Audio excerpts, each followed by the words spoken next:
Really excited for this. This is on session 5, navigating adult healthcare. Really, really important one. Really interesting to me. We have Tori with us again, Tori Lacey. She's diagnosed with SMA. She works in the field of digital communications, doing social media management, graphic design, and freelance writing.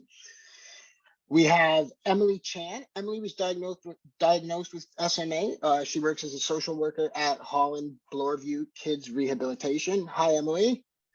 We have Nouma Hammash with us. Nouma was diagnosed with SMA. She is a social worker and works at Spinal Cord Injury Ontario as Regional Services Coordinator and as a mediator. We have Dr. Erin Izenberg with us today. Dr. Izenberg is a neurologist at Sunnybrook Health Sciences Center. Dr. Izenberg's clinical focus is in the diagnosis and management of patients with neuromuscular and neurological disease. We have Dr. Laura McAdam, who is a pediatrician who leads a large multidisciplinary neuromuscular clinic at Holland Bloorview Kids Rehab Hospital. Her research is focused on enhancing care for patients with neuromuscular diseases, primarily Duchenne muscular dystrophy.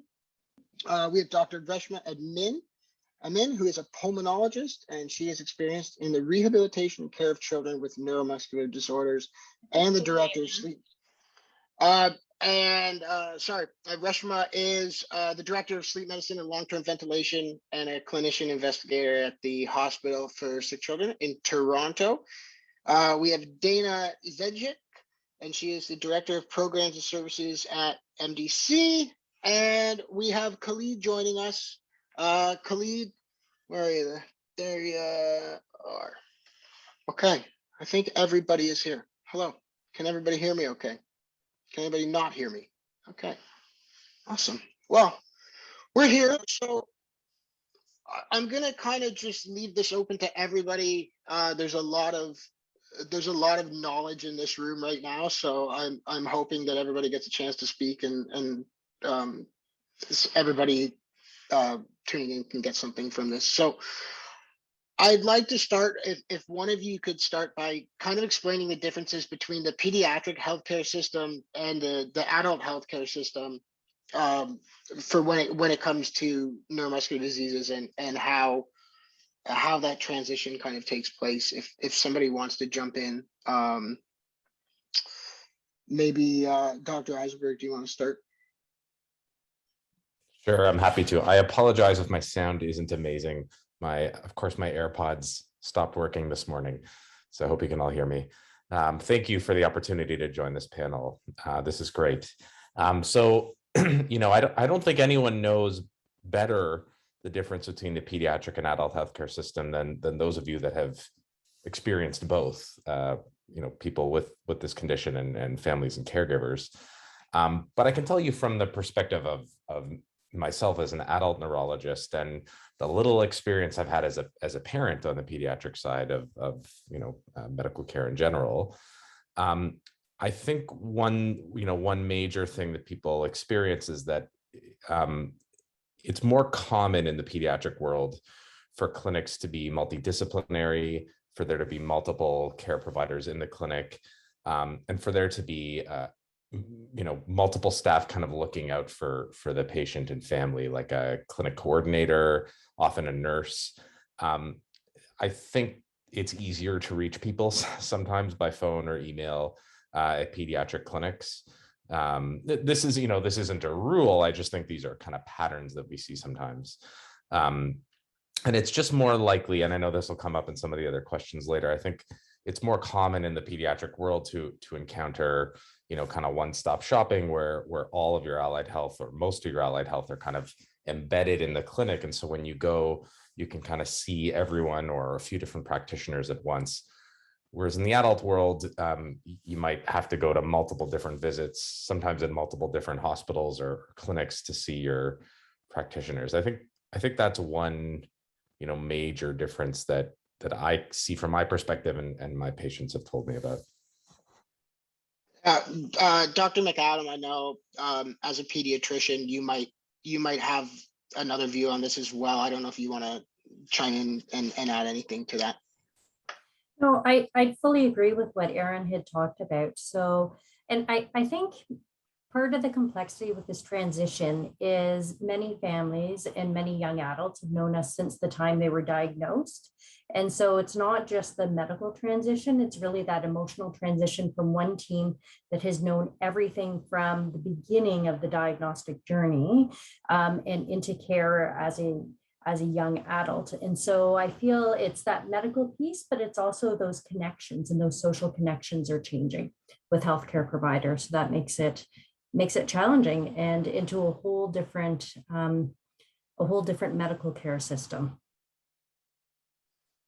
I'll ask either maybe Tori, Nouma, Emily, one of you, if you want to add, maybe as people who have gone through this, both as a child and as an adult, just how you found the transition. Did you like things about one and the other, as Dr. Izenberg mentioned, kind of one-stop shopping as a pediatric patient seems to be pretty common, and you're kind of jumping all over the place now, but I'd be interested to, and I'm sure everybody else would be, to hear from one of you. Yeah, I can jump in. Yeah, as Dr. Izenberg said, it's definitely a lot more like fragmented in the adult system. I think at SickKids, and I'm sure like a lot of other pediatric hospitals, we're so used to having that entire team right there and literally anything we need. Like I even had my dentistry covered at SickKids, like cardiology, like all my bladder doctors. So it's like everything is there. And then as soon as you're kind of transitioned out to the adult world, it's like you have a million different hospitals to see, a million different doctors, everyone's in a different place. And I mean, the care is still amazing. The care that I'm receiving at Sunnybrook and West Park, it's still very, very capable care, and I love all my doctors so much. But I think it is just a little bit more difficult to manage because I think the responsibility falls on me as the patient, obviously a lot more, to make sure that my health is under control, to reach out when I need something, where as in the pediatric system, you have your regular clinic visits, you have regular visits with everyone, and social workers check in on you, and physiotherapists check in on you, and you kind of have this whole team that just makes sure that you're okay all the time. And I think that that's really just a major difference, is that as soon as you turn 18 and you're in the adult system, a lot more of that responsibility is on you to kind of take care of your own health care for yourself. I don't know, I might chime in if that's okay. Just to echo kind of what Tori was saying, you know, I can tell you that one day, one day when I have a medical checkup, it looks almost like, you know, I'm at West Park in the morning, I'm at TGH in the afternoon, I'm at Sunnybrook in the later in the day, right? So you're just going through all corners of the city, you know, and so, you know, what I can tell you is that, you know, being used to a clinic like Blue Review, the neuromuscular clinic, you know, you're used to having everyone in one place. You have your OT, you have, you know, I remember growing up as a kid, clinic day would literally be an all-day thing where I would speak to multiple people in the day, and that would be it, right? Moving into an adult-centric care, you know, especially, you know, when you have muscular dystrophy, there are, you know, various things you need to contend with. So, you know, you have a specialist for your respiratory care, you have a specialist for your cardiac care, you have a specialist for all sorts of things, right? You know, that can be, you know, a lot to handle, but I think part of the transition is, you know, and this is the transition that, you know, any adult may face, is that, you know, you're the one in charge of your own care. It's not your mom or your dad making your decision, it's you. You know, if something happens, it falls on you. You know, they're going to treat you as an adult, as someone who is responsible for their own care, right? So that's the difference. And I think there are benefits to that. I think, you know, you're being, you know, you're in a more specialized environment. So if someone dealing with your cardiac care, more specialized in that, someone needs respiratory care, more specialized in that, there are more, there are more specialized individuals, and the adult world is different, right? So you need a new team to be able to, navigate that adult world, right? I can't stress that enough. I think, Blue Review is great. They understand what it's like, for children, but I think,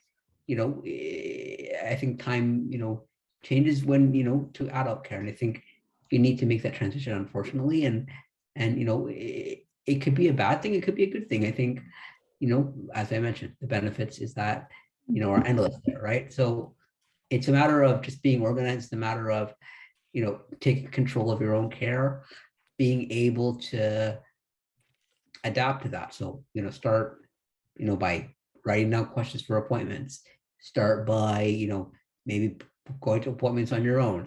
I can tell you that, I live at home with my parents, but I don't, they have no clue what my appointment schedule is like. It's all in my hands, right? I tell them I go to the appointment, I get home, yeah, I had an appointment to the doctor.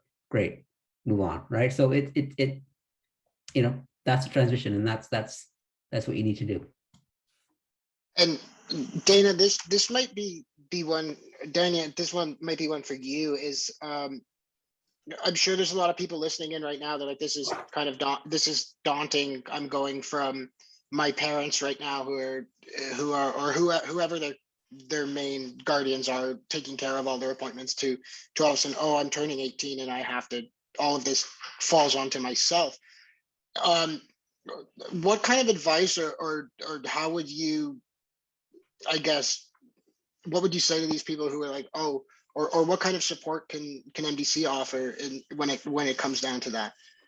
Yeah, for sure, Jared. It's a great question. So I think a lot of times when it comes to transition, especially like we heard the examples, from Tori and Kelly, but also from, Dr. Izenberg and Dr. McAdam, the differences between the pediatric clinic and the multidisciplinary clinic, and then going into that adult world, there's a lot of change.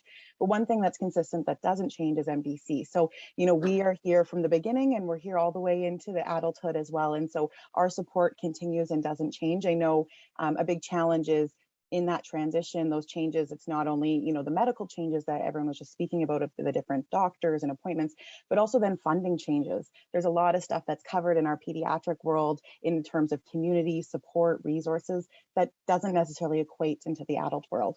And it is frustrating because, our needs don't change as we age, but for some reason, some of the things in place don't follow us through. And so in terms of Muscular Dystrophy Canada, that's where, our service specialists, we as an organization can be there to help continue to find, those resources as you age into that next, journey. We're there in the beginning, like Dr. McAdam was saying, in the beginning of that diagnostic journey, walking alongside, but then the journey into adulthood is a whole other chapter. And so, we're there to help answer questions exactly like you're saying, Jared, around, whether it's post-secondary, which we talked about this morning, whether it's entering the working realm, just looking like even how do I get an OT in my community? Maybe you've moved from your parents' home to another community and you're needing an OT through the community or a PT. We can help with trying to find resources for those types of things. And some of the things too, questions don't always come off the top of my head, but we get questions all the time that come in, and we really encourage that, no question is a silly question. And if we're not able to have the answer right away, we work within our networks across Canada, which is one of the great things about Muscular Dystrophy Canada as a whole, is that we can use this network right across to be able to help our clients to access those different things.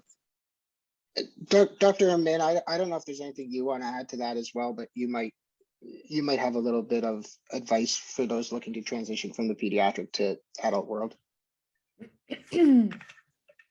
Yeah, just to add and really build upon what's already been said, I think that change is difficult for everybody. But I think the best thing that we can do as pediatric clinicians, and the best thing that we can suggest for our pediatric patients and their families who are transitioning is to plan early. And I think we need to start early and start talking about these changes so that you're ready. Some of the things that Danya mentioned are the funding. So especially for home care supports, it's important to sort of meet with a social worker, capitalize on your MD Canada resources to find out what and how funding is going to change, and make sure that you can put in your applications early so that you don't miss out on supports in that sort of 18th year, I think is the first one. I think the second one, I saw Khalid had put it in the chat, is it is so important to have a family doctor. And I think that one of the things that we do a disservice to our patients sometimes when, as pediatric clinicians who have a multidisciplinary team, is that we're sort of your one-stop shop. But although that is great because we're providing great care for you, we're also doing a disservice because when you transition, you don't have that equivalent anymore. So our job is really to make sure you have a family doctor that you're comfortable with, that's comfortable with your complex care, and also that can manage things like, can the family doctor office accommodate a wheelchair? You'd be surprised how many times I hear back from patients, well, that was useless because I couldn't even get my child in the front door. So I think building a relationship with a family doctor early, so not waiting till 17 or 18, but starting 13, 14, making sure they get to know your health, I think are really sort of two other important things that I would like to highlight. That's great that you did highlight that, because a question did come through to us. They asked, does a transition actually happen in your 17th year or when you're 18? And as you just said, like, maybe not officially, but it can start a lot earlier than that, right? And I think a family doctor is a key part in that, as you said. And a second part of that question that they had that I don't know the answer to myself, does the pediatric doctors set up the referrals to the adult doctors as needed, or how would that go in terms of the transition? I'd try to answer that, and then maybe someone on the pediatric colleague can mention. So the ideal circumstance is that there's a pre-existing relationship between the pediatric and adult clinic. So there's kind of a heads up and ongoing communication, a year or two before transition happens. That doesn't always happen. It depends on the center, it depends on the condition, and the doctors involved. But generally speaking, if that doesn't exist, or anyways, it's best, it's ideal if a referral can go straight from the pediatric, the pediatric doctor to the adult doctor, because it's a direct communication, right? All of the records, all of the relevant information can be passed on. And ideally, more than that, even a conversation to kind of do a warm handover of the care issues. And in certain circumstances, you can even, set up one or more overlapping appointments, which are a lot easier now with virtual platforms like Zoom and OTN. Referrals still can come from family doctors, and sometimes that does happen. But that's just, and I think family doctors should definitely be looped in. But I do think direct communication between the pediatrician and adult doctor is ideal. Awesome, thank you. And just to kind of add to that, and I think Reshma, you saw this on the questions come through, but if the child is turning 18 and needs or wants their parent with them through this transition, can that happen? Yeah, I was going to try and type into that question. Yes, absolutely. I think it's just that the sort of default reflex as a pediatric clinician is that we address everything, for better or for worse, generally to the parents, and we have to consciously be thinking about switching that when we're sort of trying to work on autonomy of the patient. And then whereas in the adult sort of framework of care, the default is actually speaking directly to the patient. But absolutely, I would suggest you bring your people who are your supports to these transitional appointments, and I think that would always be welcomed. I think Nouma had her hand up. Thank you. Yeah, I just wanted to comment also on the fragmented healthcare that Tori mentioned. One of the benefits of having a one-stop shop in the pediatric world is it is more likely for this healthcare team to talk to each other, and maybe sometimes a little bit like brainstorm when an issue or a complication comes up. In the adult world, it's a bit more challenging. So personally, I found that I had to do a lot of reach out to several professionals to try to coordinate things, brainstorm. So it's more hectic on the adult because they need to do more on that side. It's also important, I think, to take into consideration, as Danya mentioned, the funding and all of the other things, because if the person does not have like an adult, new adult, I would say 18 or so, they don't have the support, they don't have proper housing, their ODSP income, for example, is not sufficient, like that would certainly affect their health. So it's not only a transition from doctor to doctor, PT to PT, and so on. There are social determinants of health that are super, super important. I know personally somebody who stops using their BiPAP machine because they don't have somebody overnight. And we all know that the person who has breathing issues, that's a big, big, big problem. So yeah, that's what I just wanted to comment on backing you up. Thank you. Sorry, Jared, is it okay if I jump in as well? Yeah, no, absolutely, please. Okay, just wanted to make sure. I'm really glad, Nouma, that you touched on social determinants of health, because as social workers, we take a big sort of focus to considering those pieces.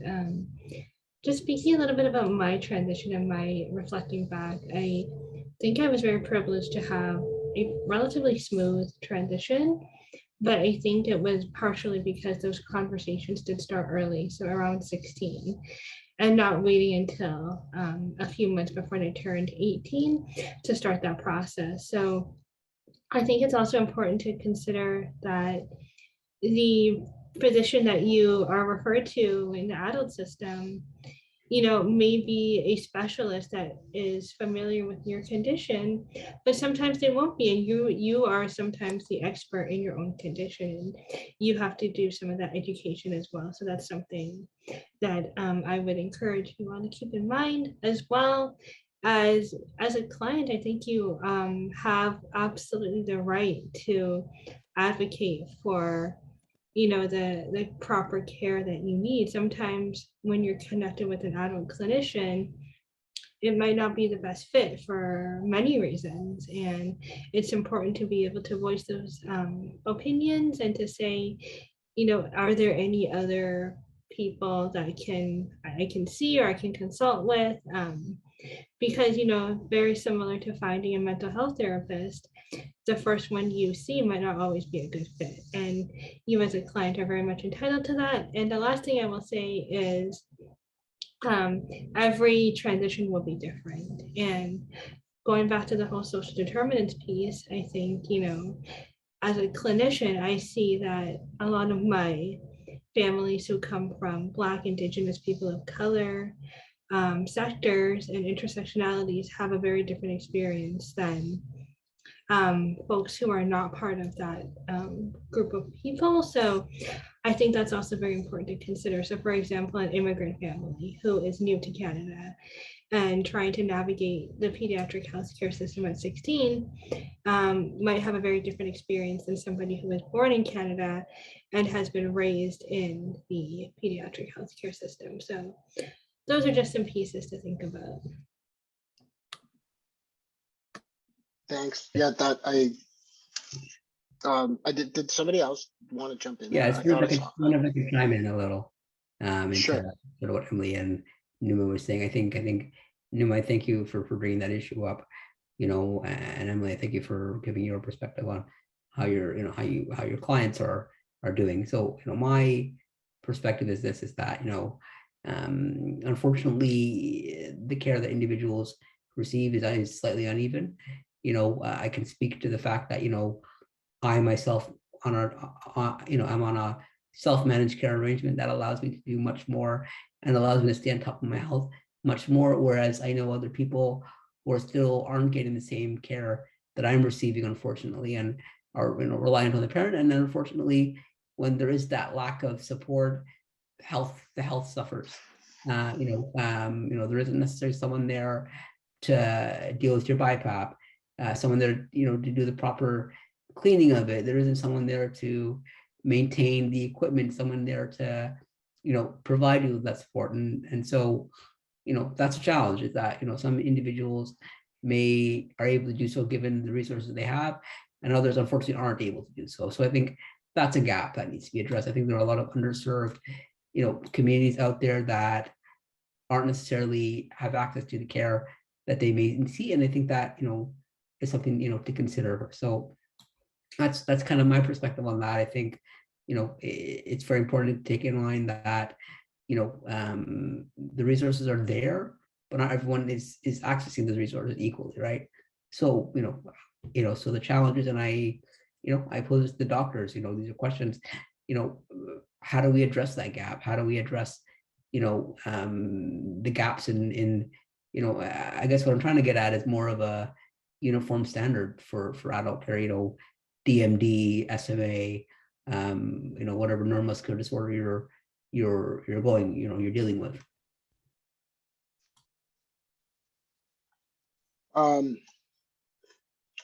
Yeah, I don't know if anybody has a follow-up on that. No, I did have a couple questions come in that I did want to make sure we got to, and I think Dr. McAdam, I'm gonna put these to you first. There have been a couple questions about parents, let's say, having a difficult time letting go of their child, so to speak, at this crossroads. They've been their main advocates for who knows how long, right? Basically since diagnosis until this point, and then they're sending them off what they think is on their own to navigate this complex adult healthcare system that we're talking about. So do you have any suggestions, I guess, maybe towards the parents or anything you can say to the guardians in terms of how this transition can be made easier? No, so I think that's an excellent question, and I have many different thoughts on it. So I'm just going to preface it in, I'd probably say in the last 5 years, we've really changed how we do our transition in our clinic. And some of the things that we've implemented or started doing, I'm hoping will result in a smoother transition. So starting in grade 9, depending on the teenager, we'll actually see them independently right at the beginning of their visit. And so when we see them independently, it allows them a space to speak about what's important to them, but it's also helping model what's going to be happening in the adult healthcare system, and then to help support the parents in this journey as well. The parents always come and join us partway through. So we're trying to address both people's needs. So I'd say if that isn't happening, then you should actually ask for that to happen, because I think it is helpful in the long term. And so usually we start with questions like simple questions, and then we build on success over the 4 years of transitioning. I also, in my note, and we should be starting, I usually use grade 9 just because there's already so many transitions around there. I highlight who the potential adult doctors are going to be, so that by the time they're 18, they actually know the names of the physicians. So they may not know the physicians, and the plans will obviously change depending on what's happening in the local landscape, or if you're going off to university in a different place, but just so that they have an idea of who these different people are and understand the system looks very different from a pediatric to adult standpoint. So I think it's some of that preparation work is really key. And I think participation in high school, well, I think before high school, but in high school is really important. And I'd love to hear from the different young adults that are here on the panel. And part of that is building those independent skills, speaking with your peers, interacting with peers, having interests outside of school, because you're building all of those skills that are going to be so important when you're talking with your adult healthcare providers. So I'd highlight that as a thought. And that also, from a parent perspective, then you're going to see your child is successful in these other environments. And my hope is that'll also translate into the healthcare, into your healthcare appointments. And I guess one last thought is figuring out what works best to organize your medical appointments. And so there's so much technology out there. It could be on your smartphone. There's something called My Transition app, something that's going to give you reminders and ideas to try and take over some of that scheduling. Because I agree with Dr. Amin, we in pediatrics are really bad. If you don't show up, we keep on calling you. And that does not happen in the adult healthcare system, right? Like we will just keep on calling until you eventually do show up. And so I think we have to get better at not doing that, and but also transitioning some of that scheduling on for a family and a young adult. Sorry, lots of thoughts. No, that's great. That's great. Dr. Amin, did you want to add anything there? Or? Yeah, sure. I think that's a really important question that was raised. And I think one thing that we have to remember is that chronological age of 18 and transition may not be the right timing for that shifting of responsibility for all patients and families. And for some patients that we follow, that may never happen. So I think that although this is sort of the time that's been drawn sort of as, when you can vote, when you transition, this is sort of an arbitrary line that's been drawn, it may not be the time that goes, it's not going to go from 100% the parents being sort of the lead to 100% the patient now taking the lead. And so I think that absolutely, patients who like families and parents who follow children, who care for children, who have complexities, they've gotten to where they are because they've advocated. I don't think that advocacy changes at all. I think maybe just the form of the advocacy changes. And I think it's probably more of a partnership between your child and you as a parent, and probably different people are going to take different leads in different things, and probably one of the bigger transitions as a parent is thinking about when your child is now 18 and then becomes 20, 25, 30, 45, 50, do you have the supports, or does your child who's now an adult have the supports in their community to be able to care independently, or have a community support that if, God forbid, something happens to you, your child who's now an adult is still supported. So I think the advocacy, I don't think that will ever change. I don't think anyone would ever want that to change. I just think the form of it changes, and the dynamic between the individual and their parent probably changes a little bit. I just had a note. Oh, sorry, go ahead, Jared. No, really, go ahead. Okay, thanks. I just wanted to comment on the topic of advocacy because I think that's so important. As a client, you're going to be advocating all your life. And I think that also is true for any person with any disability, or any person in general. You're going to have to advocate for yourself, be independent. And one thing I try to talk to, my own parents about, or families that I work with, is how do we start building those advocacy skills very young?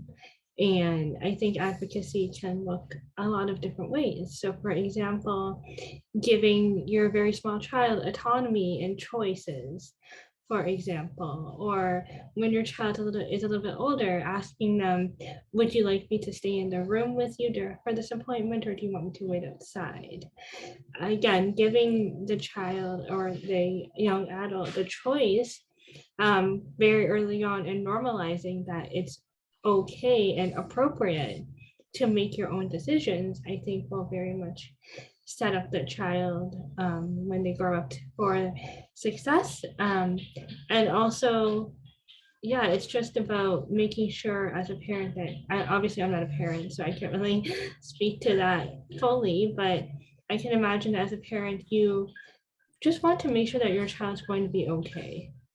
And a large part of that is, again, having that conversation early, voicing sort of your opinions and hear your child's opinions, and being able to work together to come up with a plan when that transition eventually does happen. So, I've had clients say to me that it's important for me as a parent to work with my child on, an all about me document, for example, when they can take to their adult appointments. And that includes things like list of medications, a daily routine, who is my community healthcare providers, and collaborating with, your family and with your clinicians to, again, have those tools in your tool bag to make sure that that transition does go as smooth as possible. So again, all about choices and all about starting our advocacy very young. Yeah, thanks, Emily. We had another really good question come in that I'm going to throw to all of you. Not really sure who wants to take this one, but feel free, anybody. What if you have a child with a very rare neuromuscular disease? How do you know that the adult doctor will be experienced enough with a particular disease? Any suggestions for how to navigate that? I can try to, Jared, start with this one. I wanted to add one other piece to the last bit, and then I'll address this question. Please. I can only imagine how much, anticipation, anxiety surrounds the process of transitioning from the patient and family perspective.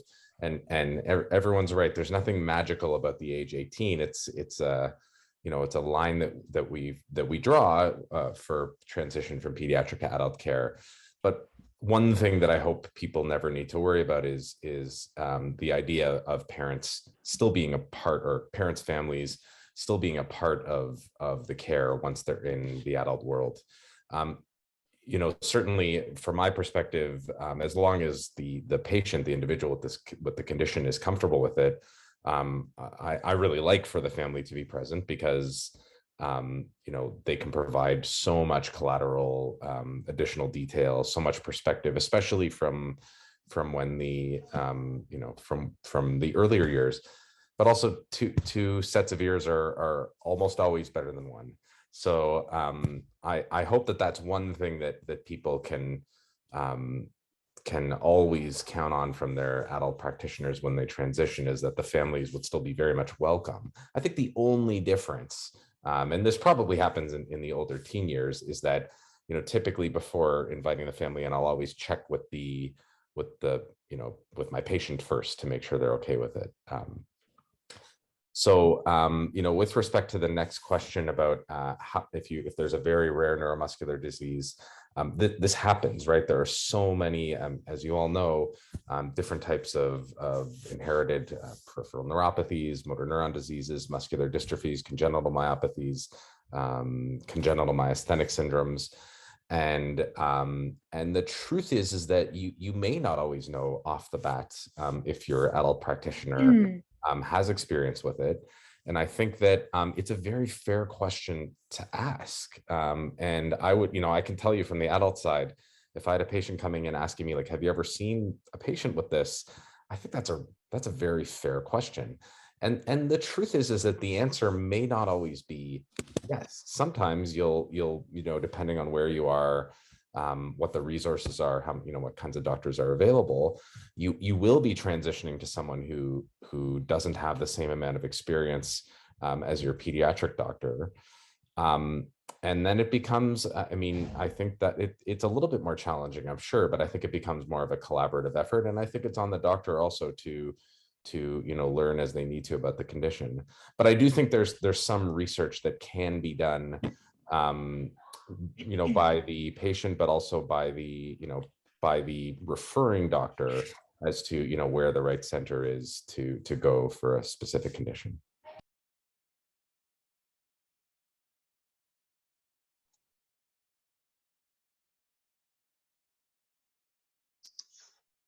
Maybe I can chime in. I don't think it's entirely problematic if they're not like experts or individuals with specialized expertise in that area. I think I think it's very important that you have a doctor that's and I think this goes to family doctors as well, someone who's willing to look to investigate the answers, right? I think I think it's very important. I think many years ago, for instance, I was dealing with some pneumonias, and the doctor wasn't necessarily, my family doctor wasn't necessarily familiar with other individuals with neuromuscular disorders, but and the point I'm getting across, but they looked into it, right? And I think the point I'm getting across is that there should be communication going on between your specialists, right? I think it's very important that everybody is aware of what the situation is, everybody is on the same page when it comes to the care they're delivering to the patient. It's very important. I think so try to establish that, I guess we'll call it a network, and try to have that network communicating with each other. I think it's very important, right? And that might help bridge the gap and, and expertise that you may find in more rural or underserved, areas of the country, right? So, that's one thing to consider. So don't freak out, right? As I will say, and you have to remember that in an adult world as well, things are a bit more decentralized, right? So your care is coming from many different areas, right? Many different, modes and whatnot. So you have to consider that as well, right? So that's what I would take away from that. Maybe I can just quickly add to that, Kelly. Another point, the great point that you brought up was around, sometimes even our healthcare professionals don't have the answer, but the most important part is if they're willing to look into it and to learn more around that. And so another kind of service with Muscular Dystrophy Canada that I quickly wanted to mention was even for healthcare professionals and medical professionals, they can connect with us through our research hotline.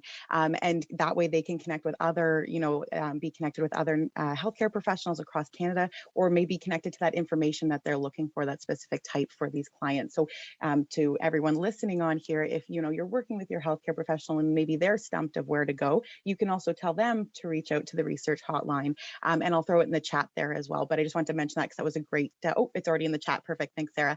I just wanted to mention that because it was a great point you made, Kelly, around that. So. Jared, I'm seeing a common question or comment here emerging in the comment section as well. And that is, while we're talking about, 16 or 13 or 9th grade or 18 being not the magical number, but there are individuals here with Charcot-Marie-Tooth disease or myasthenia gravis who are saying, I'm in my 30s, 40s, and even 50s, and I still feel like I'm transitioning. So perhaps maybe we can start with Tori in that. Do you feel like it was a one and done process with transitioning, or are you experiencing it as well? And then perhaps Nouma and Emily Khalid can jump in as well.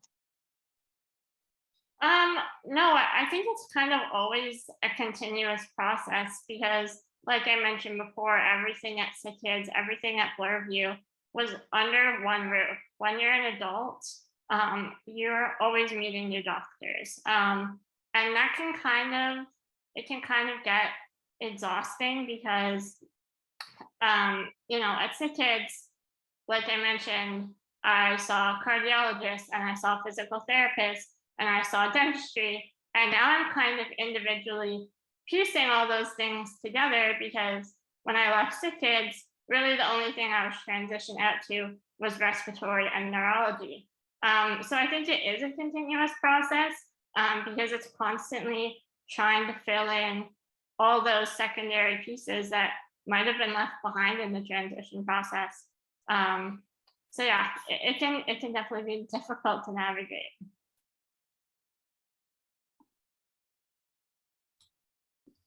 Go ahead, Jared. I was gonna say, Nouma, do you want to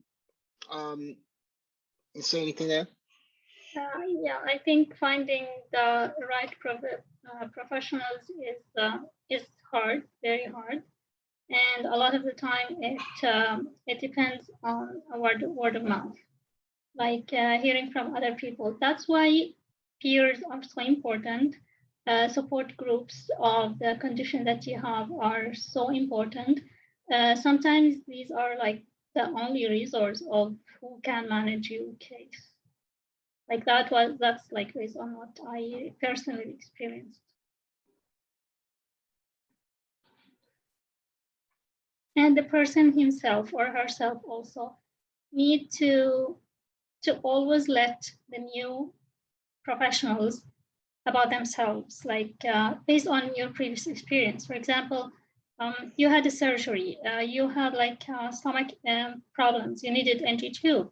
Maybe next time you need a big surgery, also discuss with them starting an NG tube before you start the issues, for example. So yeah, people need always to tell professionals as much as they know about themselves, just to make it easy for everybody, because each one is really different, very, very different. I agree with you there too. Like, especially like be as open as you can, right? With like, at the end of the day, they're your health professional. That's what they're there for, and why wouldn't you give them all the info that you have about yourself, is kind of how I look at it. I believe. So one more thing, please, if you allow me, Jared. Yeah. In the pediatric world, even during COVID, you can have some support with you. When we need hospitalization during COVID, it's such a painful advocacy thing for them to allow your personal support workers or your family there. So if hospitalization is planned, you need to talk about this in the pre-op appointment. If hospitalization just happens, the minute you go on the ward, speak to the nurse, speak to the charge nurse, make your needs known and voice your needs. And from what I've learned too, like sometimes those are very difficult conversations to have with, especially if they're not a health professional that you're used to. It's a new nurse, a new doctor, whatever, that have also likely been dealing with patients for the previous 8 hours of their day, or their 100th patient to come in. But that's not your fault. That's not our fault. So there's no need for us to their visitors policy. And one time I said, I'm not asking for a visitor. I'm asking for support. That's very different from visitor. They don't they don't realize the difference. Could I chime in there? I mean, I wanted to say that, this is a challenge faced by people with disabilities all over. I think one of the biggest things, even the pandemic, is having the key people you need in there to be near you. And this is almost life-saving, right? My attendants need to be near me. It's my life depends on it. If somebody does the wrong thing or does something, it can be very dangerous. And I think, my advice, advocate as much as you can, push back. If they're going to give you a problem, if your attendant is not allowed in there, push back. I think at the end of the day, what this pandemic has shown is that, those are challenges and issues that are there. And I think you need to be, in an environment where you're comfortable, right? And what I want to point out is that this transition, get your caregivers involved in this transition, right? Get your caregivers involved in your care, right? They need to be alert to what's going on with your health.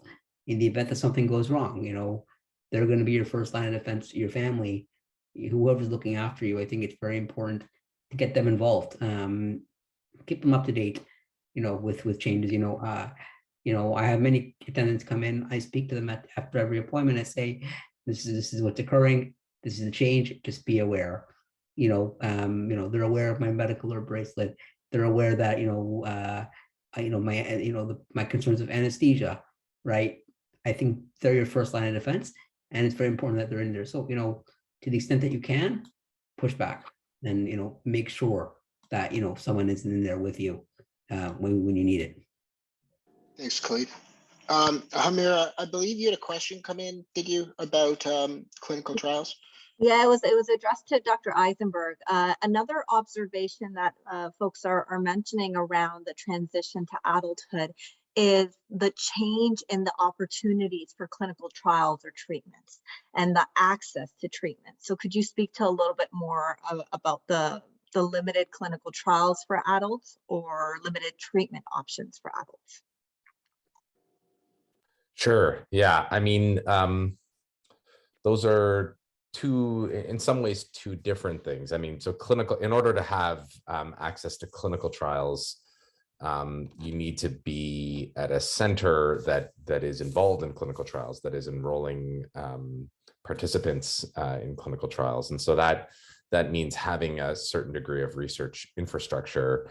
And it depends on the condition. In the SMA world, clinical trials are certainly more common in children and younger patients. And so that's part of it, but also I still think there's a critical mass of research expertise and infrastructure in the pediatric hospitals that is not as common in the adult hospitals. Hopefully that will change. So definitely the person to ask about is always still going to be your doctor. That's the first point of contact, and the conversation starts there. And hopefully with time, like I said, there will be more access as there's more clinical trials available for adults. Access to medication is, related, but these are for medications that are approved already. And I'm sure I don't need to tell many people in the panel and in the audience that it can be very challenging in the adult world. Again, it depends on the disease, but in the world of SMA, to access medication, and that's a panel unto itself. But it really pertains to regulations, guidelines established by bodies like CADIF that feed down into provincial payers and insurers. And I think that it has to be a collaborative effort and an ongoing effort between patients and doctors to work on that. There's actually, I believe, a session on that today on our later this afternoon. Is that right, Hamira? Yeah, absolutely, Dr. Izenberg. So we have a session later today on advocacy and advocating well into adulthood, with some adults, including Jared, who have been advocating for treatment, such as Spinraza, for a number of years. So we're looking forward to that session and hearing about those experiences. Perfect. What do we have? We have about 7 minutes left. Was there anything that any of you wanted to add? I've kind of covered, I think, most of the stuff on my list, and the stuff that's been out. I just did have a question come in, so maybe I'll ask you guys a question if one of you can answer this. If somebody has and they need multiple specialists, can you have one of the specialists, let's say that you trust, somebody that you've already worked with, can you have them refer you to like can you pick and choose your specialist? I think is basically what this person is trying to ask. Just because it feels like sometimes the different specialists don't connect with each other, and this person feels it would be important for them too if they could kind of pick and choose their specialist. I think I'm asking that correctly.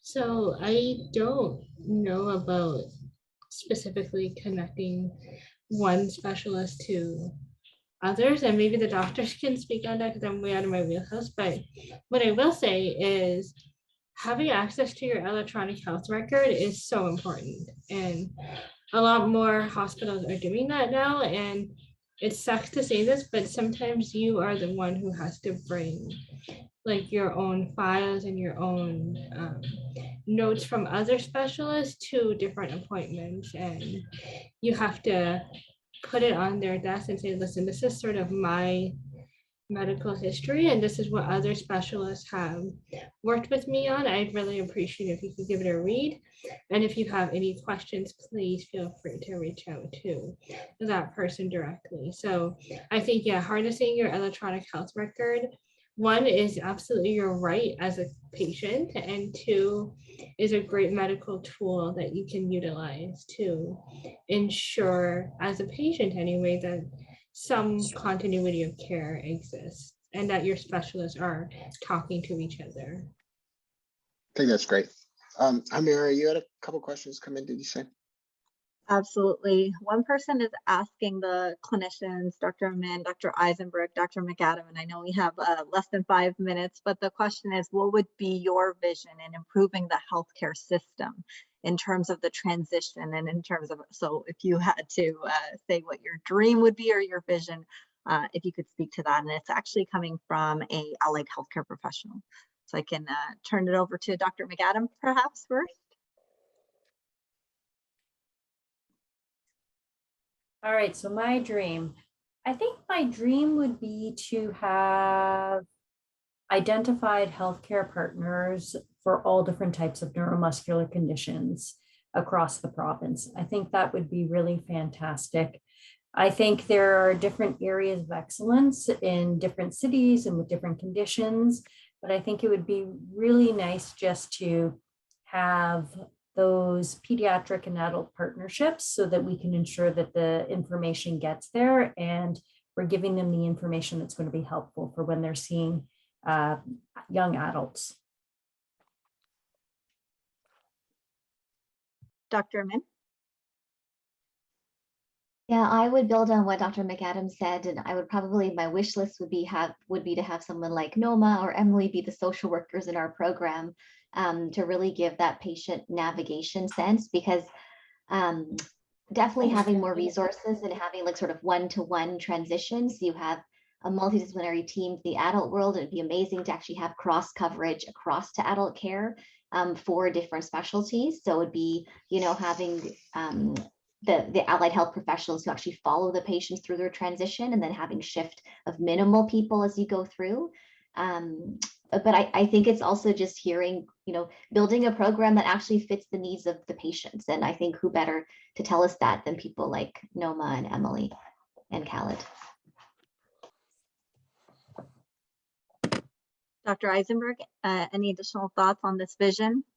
Yeah, I mean, I agree with everything that's been said, and at the risk of being redundant, I think the key is to try as much as possible on the adult side to mirror, maybe not exactly mirror, but to match the same kind of multidisciplinary, integrated, under one roof care where all the practitioners can communicate with each other, even sometimes in person.